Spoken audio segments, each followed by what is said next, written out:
নমস্কার শ্রোতা বন্ধুরা, আপনারা শুনছেন 91.2 এফএম রেডিও সুন্দরবন। সাথে আমি আছি আর্জেরিয়া। আমি বিভিন্ন সময়ে বিভিন্ন শিক্ষামূলক সাংস্কৃতিকমূলক অনুষ্ঠান আপনাদের সামনে উপস্থাপিত করে থাকি এবং বিভিন্ন গুণী মানুষের সান্নিধ্য আপনাদের সামনে কিন্তু তুলে ধরি। আজ আমার সাথে আছেন তেমনই একজন ব্যক্তিত্ব। আসুন আমরা পুরোটাই ওনার থেকে পরিচয় পর্বটা আগে ওনার থেকে আমরা জেনে নিই, তারপরে মূল অনুষ্ঠানে আমরা ফিরে যাব। স্যার, আপনার পরিচয়টা যদি আমাদের শ্রোতা বন্ধুদের দেন। আমি ডক্টর মনোজিৎ কুন্ডু। আমি মিনাখান ডক্টর বি আর আম্বেদকর বিএড এবং ডিএলএড কলেজের এইচওয়াই হিসেবে আছি 2016 সাল থেকে। আচ্ছা বন্ধুরা, আমরা আজ মিনাখা ডক্টর বি আর আম্বেদকর এডুকেশন কলেজে আমরা আছি আজ। স্যার, আমি কিছু প্রশ্ন আপনাকে করব। প্রথমেই যে প্রশ্নটা করব যে বিএড এবং ডিএলএড এই দুটো কতখানি গুরুত্বপূর্ণ একজন শিক্ষার্থীর জীবন? এটা টিচার্স ট্রেনিং কলেজ। 2006 সাল থেকেই বিএড ডিএলএড খুব ইম্পর্টেন্ট, কিন্তু 14 সালের পর থেকে এনসিটি দিল্লি থেকে এটা কেন্দ্রীয় সরকার নির্দেশ জারি করে যে উইদাউট ট্রেনিং কোনো স্কুল টিচার থাকবে না। তার পরিপ্রেক্ষিতে এখন বিএড ডিএলএড কলেজটা খুবই ইম্পর্টেন্ট। এই ট্রেনিংটা ইম্পর্টেন্ট। তার জন্য কিছু কোয়ালিফিকেশান লাগে, ডিএলএড এর জন্য কিছু লাগে, বিএড এর জন্য ন্যূনতম কোয়ালিফিকেশান লাগে। এখন অল ওভার ওয়েস্ট বেঙ্গল বা ইন্ডিয়া ভারতবর্ষের ব্যাপী উইদাউট ট্রেনিং টিচার ছাড়া কোনো টিচার নেই। সেই জন্য খুব এটা গুরুত্বপূর্ণ খুবই। স্যার, পরবর্তী প্রশ্ন যেটা আপনাকে করব, এখানে কি কি কোর্স আপনারা করান এবং পরবর্তীকালে আরো নতুন কোনো কোর্সের পরিকল্পনা কি আপনারা করছেন? আমরা 2016 থেকে কলেজটা স্থাপন করি। ভিত্তিপ্রস্তর হয় 2012 থেকে। ট্রাস্টের আন্ডারে 2012 থেকে ভিত্তি স্থাপন হয় এবং 16 থেকে আমাদের কোর্স চালু হয়। একসাথেই দুটোই বিএড এবং ডিএলএড 100 স্টুডেন্ট বসতে পারে। দুটো করে ইউনিট, 50-এ একটা ইউনিট হয়, দুটো ইউনিট, মানে আমাদের বিএড 100 ডিএলএড 100। এটা মিনিমাম একটা ন্যাক করানোর পরে একটা এমএড কোর্স খোলার চিন্তাভাবনা আছে। এটা তার জন্যই আমাদের পরিকল্পনা চলছে। আমরা তার পরিকাঠামো আমাদের কিছু একটা বিল্ডিং তৈরি করতে হবে, তার জন্য আমাদের জমি টমি কেনা সব কমপ্লিট, ন্যাক করালে হয়ে যাবে। স্যার, আপনার এই কলেজের বিশেষ বৈশিষ্ট্য কি স্যার? এটা খুব কঠিন প্রশ্ন। বৈশিষ্ট্য বলতে 2016 সাল থেকে তবে থেকে আমি কলেজের দায়িত্বে বা প্রথম থেকে আছি, একটাই বৈশিষ্ট্য রেগুলারিটি, ডিসিপ্লিন, একদম। এই দুটো, এটাতে আমি এখনও অনর। রেগুলারিটি বলতে অ্যাকচুয়ালি একটা টিচার্স ট্রেনিং কলেজে একটা মানে অ্যাটেন্ডেন্স লিমিটেশন থাকে, 80% বা 90% থাকে। আমি অতটা না পারলেও অন্তত 60-70% ছেলেমেয়েদের চাই আমাদের। তার মানে নন অ্যাটেন্ডিং স্টুডেন্ট আমার কাছে একটাও নেই। এটা আমার বৈশিষ্ট্য। বন্ধুরা, আমাদের অনুষ্ঠান কিন্তু খুব সুন্দর পর্যায়ে পরিচালিত হচ্ছে। স্যারের থেকে আরও বিশেষ বিশেষ কিছু প্রশ্ন আমরা জেনে নেব, প্রশ্নের উত্তর আমরা জেনে নেব। এবারে একটু অন্যরকম প্রশ্নে, বিএড কলেজে বা ডিএলএড কলেজের কেউ যদি শিক্ষকতা করতে চায়, তার ঠিক কী যোগ্যতা দরকার? অনেক যোগ্যতা লাগে। প্রথমত বিএড কথা বলি। 2014 রেজলিউশনে 2009 একটা রেজলিউশন ছিল এনসিটির। সেই এনসিটিতে নেটটা কোয়ালিফিকেশনটা কম্পালসারি ছিল না। বিএড এমএতে 50 বা এমএ বা এমএসসিতে 55% নাম্বার এবং এমএড তাতেই হতো। 2009-এর রেজলিউশন রিভাইজ হয়ে 2014-তে যখন আসলো তখন এগুলো তো থাকছেই। বিএড থাকবে, প্রথমে এমএসসি বা এমএতে 50% নাম্বার থাকবে, 55% নাম্বার থাকবে, বিএড থাকবে, এমএড থাকবে, নেট থাকবে বা সেট থাকবে, অথবা পিএইচডি থাকবে। এতগুলো কোয়ালিফিকেশন বিএডের জন্য লাগে। আর ডিএলএডের জন্যে নেট সেট কম্পালসারি নয়, আর বাদ বাকি সব লাগবে, মানে বিএড এবং এমএড। ওকে, আমরা কিন্তু অনেক কিছু জানছি স্যারের থেকে, নতুন নতুন অনেক জিনিস আমরা হয়তো অনেকে জানিও না, আরও অনেক কিছু জেনে নেব স্যারের থেকে আমরা। আপনার এই কলেজে অধ্যাপক হিসেবে কেউ যদি আবেদন করতে চায়, কিভাবে আবেদন করবে? আবেদন আমরা ডাইরেক্ট আমরা নিতে পারি না। আবেদন কলেজের মারফতে হয় না। আমাদের লোকাল অথরিটি হচ্ছে বাবা সাহেব Ambedkar education university. Local authority মানে পুরোটাই পরিচালনা করে বা দেখভাল করে এনসিটি। এনসিটির আন্ডারে থাকে বিভিন্ন বিশ্ববিদ্যালয়, তার সেই বিশ্ববিদ্যালয় হচ্ছে বাবা সাহেব এডুকেশন ইউনিভার্সিটি। সেখান থেকে আমাদের পারমিশন করে নিয়ে পেপারে বিজ্ঞাপন দিয়ে, যদি ভ্যাকান্সি থাকে পেপারে বিজ্ঞাপন দিতে হয়, সেই বিজ্ঞাপনের কপি আমাদের ইউনিভার্সিটি পাঠাতে হয়। তারপরে প্রার্থী সিলেক্ট তারাই করে দেয়, তারপর আমরা তাকে অ্যাপয়েন্টমেন্ট লেটার দিতে পারি। ওকে ওকে স্যার। স্যার পরবর্তী প্রশ্নে চলে যাব। স্যার আমরা জানি যে আপনার বিষয় কিন্তু ইতিহাস। তো ইতিহাস সম্পর্কে গুরুত্বপূর্ণ কিছু তথ্য যদি আমাদেরকে বলেন। ইতিহাস এখন আর নেই। এই ডিপার্টমেন্ট এমন একটা জিনিস, বিএড কলেজে চাকরি করছি 2010 সাল থেকে আমি। মানে বিএড মানে ব্যাচেলর অফ এডুকেশন। হুম, এখানে এডুকেশন করতে করতে এডুকেশন এমএ, এমএড, পিএইচডি করে এডুকেশন ছাড়া আর কিছু নেই আর মাথায়। ইতিহাসটা তো পেডাগজি সাবজেক্ট, আমরা স্কুল সাবজেক্টকে পেডাগজি সাবজেক্ট বলি।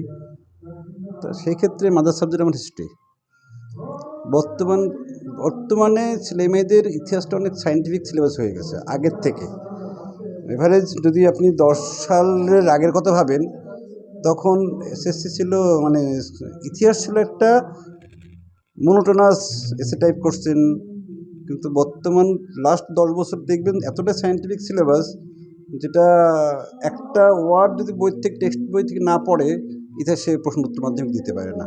একদম। স্যার এখানকার ছাত্রছাত্রীদের মধ্যে নিশ্চয়ই কিছু নৈতিকগত চরিত্র আপনি দেখেছেন, সেগুলো কি যদি একটু বলেন। এই যে আজকে আমি আজকের কথাটা বলতে পারি তো, আজকে 12ই জানুয়ারি একদম। স্বামীজির জন্মদিবসতম তিথি। সে উপলক্ষে আমার প্রথম থেকে লক্ষ্য 3টে। আমি 3টে লক্ষ্যই বলি, যে নিজের শক্তিশালী চরিত্র গঠন করা, ডিসিপ্লিন থাকা, আর নিজের লক্ষ্যে স্থির থাকা। তা আমি ছেলেমেয়েরা যখন এখানে বিএড করতে আসে, তারা সবাই বিএ, বিএসসি বা এমএসসি পাস। তারা যথেষ্ট ম্যাচিউর যুব সমাজ, যুব শক্তি। তার নিচে তো কোনো কোয়ালিফিকেশন আমার এখানে ভর্তি হয় না বিএডে। তারা ভাবে কি যে এসএসসি আদৌ হবে কি হবে না, পড়ে কি হবে।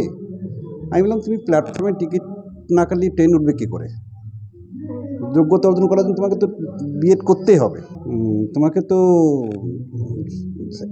স্কুল সার্ভিস কমিশন বা এসএলএসটি পরীক্ষা দেওয়ার জন্য তোমার বিএড করতেই হবে। ট্রেনে উঠে নাও আগে, তারপরে গন্তব্য যেখানে যাবে সেখানে যাবে। সুতরাং আমি বলি যে আগে লক্ষ্য স্থির রাখো যে আমার এসএসসি পরীক্ষা দিতে হবে, আমার একটা কলেজ সার্টিফিকেট লাগবে। তার জন্য বেসিক অনেকেই আমার কলেজ থেকে চাকরি করে, অনেকেই স্কুল সার্ভিস কমিশনের মাধ্যমে পেয়েছি, প্রাইমারি সার্ভিস কমিশন পেয়েছে, যেটা প্রাইমারি টেট বলে, বা ইন সার্ভিস অনেকে পড়াশোনা করেছে। তারা আমার কলেজে বসে পড়াশোনা করে পাস আউট হয়ে যাওয়ার পর বলে, স্যার সত্যি কিছু শিখেছি। নৈতিক যে উন্নতি, সেই উন্নতির জন্য আপনি কি কি পরামর্শ দেবেন, এবং নৈতিক মানে চরিত্রের যে অধঃপতন, তার জন্য আপনি ঠিক কি কি দায়ী বলে মনে করেন? বর্তমানে আমরা আমাদের একটা জেনারেশন, আমরা যখন পড়াশোনা করেছি বা এখন যারা পড়াশোনা করছে, আমি যদি একাল আর সেকাল বলি, অনেক পার্থক্য। এটা এডুকেশন সিস্টেম বলুন বা যুব সমাজের অবক্ষয় বলুন, আমি যুব সমাজকে দোষ দেব না, কারণ তারা পরিস্থিতির শিকার।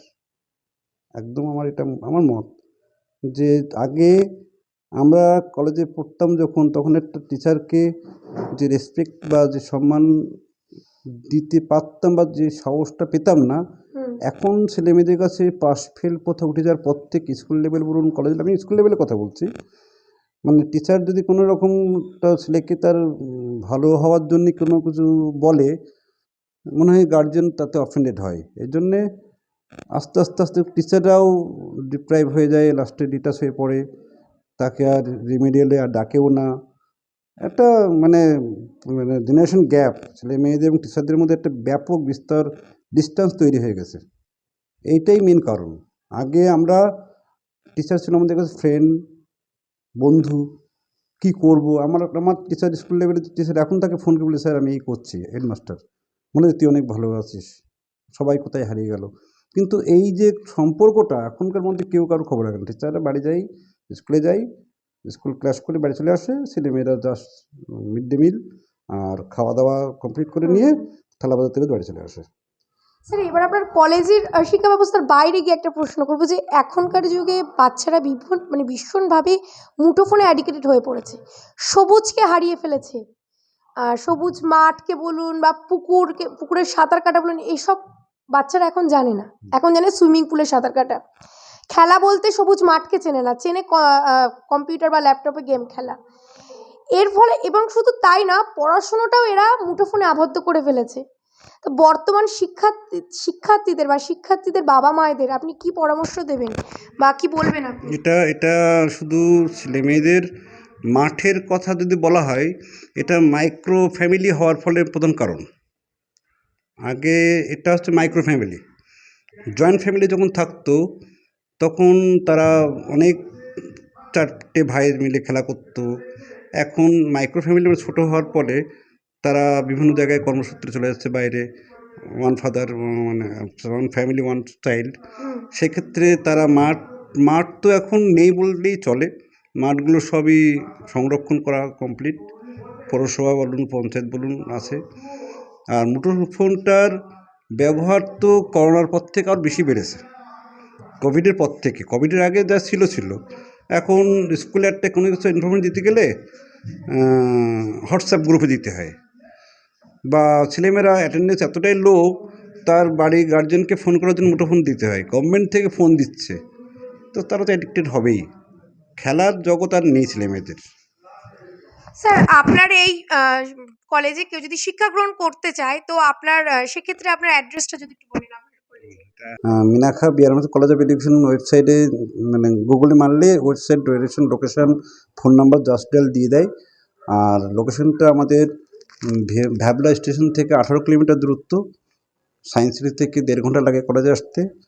আর সন্দেশখালী যেটা ব্লক যেটা বলে সন্দেশখালী নাজার, বা এখান থেকে প্রায় অ্যাবাউট 20 কিলোমিটার ম্যাক্সিমাম, এরকমই দূরত্ব। একটা বিস্তর এলাকা থেকে ছেলেমেয়ে ভর্তি হতে হয় আমার এখানে। কোথার থেকে তারা খবর পাওয়া যায় না, সোনারপুর থেকে, ক্যানিং থেকে, উত্তরপাড়া থেকে, main line Ishapur, Barasat, New Barrackpore, এদিকে কালীনগর, এদিকে হাসনাবাদ, গোসাবা, বসন্তী, ক্যানিং, অনেক দূর দূরান্ত ছেলেমেয়ে আসে। সায়েন্স সিটি, চণ্ডীপুর, হাড়োয়া, সব ছেলেমেয়ে পড়তে আসে। স্যার, আপনাকে অনেক ধন্যবাদ পুঙ্খানুপুঙ্খভাবে সুন্দরভাবে আমাদের সাথে এতক্ষণ সুন্দরভাবে সাক্ষাৎকারটা দেওয়ার জন্য। আর পরবর্তীকালে রেডিও সুন্দরবনের আবারও কোনো প্রোগ্রামে আমরা আপনাদেরকে এবং আপনাকে বিশেষভাবে পাশে পাবো, এটাই আশা রাখছি। আর বন্ধুরা, আজকের এত সুন্দর অনুষ্ঠানটি আমরা এখানেই শেষ করছি। আমরা জানলাম বিএড কলেজের ডিএলএড বিএড পড়ার একটা শিক্ষার্থীদের জীবনে কতখানি গুরুত্বপূর্ণ। স্যার খুব সুন্দরভাবে আমাদেরকে বললেন, এর জন্য স্যারকে আবারও ধন্যবাদ দিয়ে আজকের অনুষ্ঠানটি শেষ করছি। এখানেই দেখা হবে আবারও পরবর্তীকালে কোনো এমনই সুন্দর অনুষ্ঠান নিয়ে। ততক্ষণ সাথে থাকুন, শুনতে থাকুন 91.2 FM রেডিও সুন্দরবন। নমস্কার।